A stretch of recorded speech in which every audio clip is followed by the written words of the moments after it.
Hi friends, అందరు బాగున్నారా? బాగుండాలని కోరుకుంటున్నాను. నేనైతే ఈరోజు మీకు ఒక కొత్త రకమైన ఎగ్ కర్రీని ఎలా చేయాలో చూపించబోతున్నానండి. ఫస్ట్ ఒక కడాయి తీసుకొని అందులోకి ఆయిల్ తీసుకోవాలండి. 2 టేబుల్ స్పూన్ల ఆయిల్ తీసుకోవాలి. తీసుకున్న తర్వాతకి మన మసాలా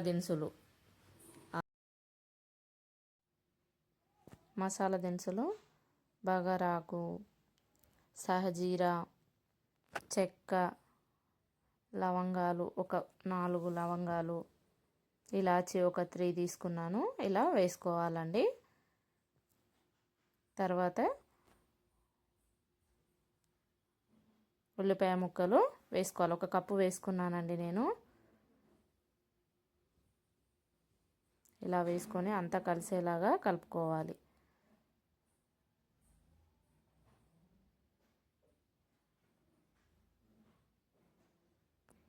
తర్వాత అల్లం వెల్లుల్లి పేస్ట్ వేసుకోవాలండి. నేను 2 స్పూన్ల అల్లం వెల్లుల్లి పేస్ట్ వేసుకున్నాను. ఇలా వేసుకున్న తర్వాత అంతా కలిసేలాగా కలుపుకోవాలి.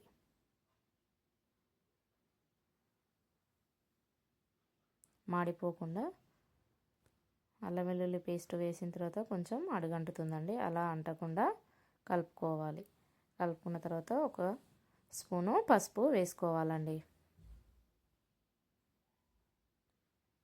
పసుపు వేసుకొని అదంతా కలిసేలాగా కలుపుకున్న తర్వాత 1 కప్పు టమాటా పేస్ట్ వేసుకోవాలి.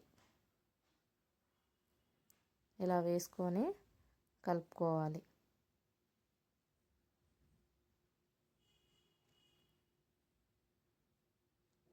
తర్వాతకి మనం అందులో కర్రీలోకి వేయడానికి ఎగ్స్ని ఇలా ఒక పేనం పైన మనం అలాగా వేసుకోవాలండి.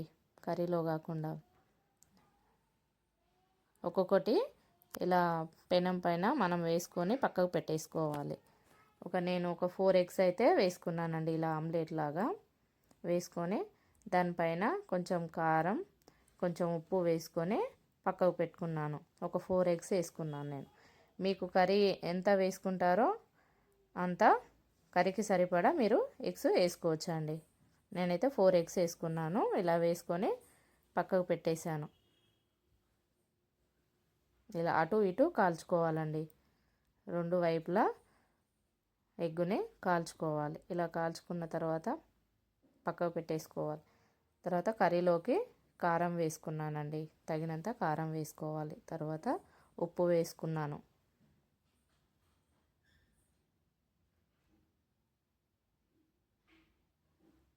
తర్వాత ధనియాల పొడి కూడా వేసుకున్నాను.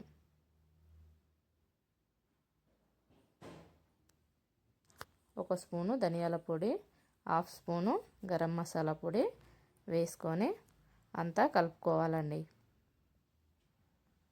కలుపుకున్న తర్వాత మళ్ళీ కొన్ని వాటరు పోయాలి. వాటర్ పోసుకొని అన్నీ కలిపేసి మూత పెట్టేసి కాసేపు ఉడికించాలి. కొద్దిసేపు ఆయిల్ పైకి వచ్చేంత వరకు ఉడికించుకోవాలి మనం. అలా వచ్చిన తర్వాత ఇలా ఎగ్స్ని మనం కర్రీ పైన వేసుకోవాలి.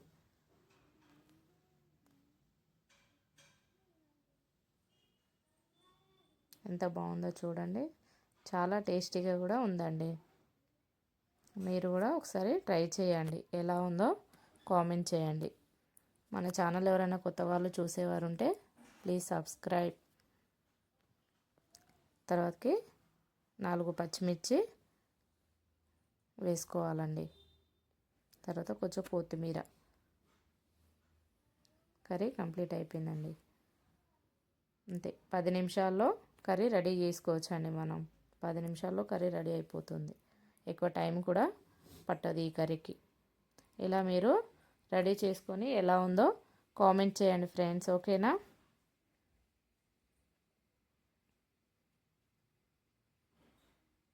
చూడ్డానికే నోరు ఊరిపోతుంది. కర్రీ టేస్ట్ కూడా చాలా బాగుంది.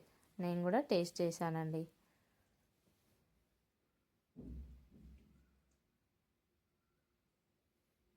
ఇలా మసాలా అంతా మన ఎగ్కి పట్టేస్తుంది. ఇలా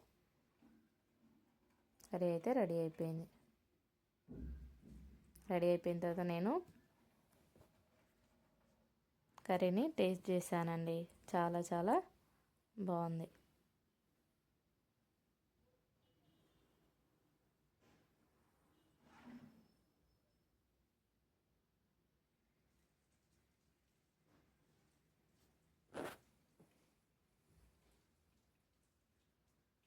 మీరు కూడా కర్రీ ట్రై చేసి ఎలా ఉందో కామెంట్ చేయండి ఫ్రెండ్స్. Okay bye.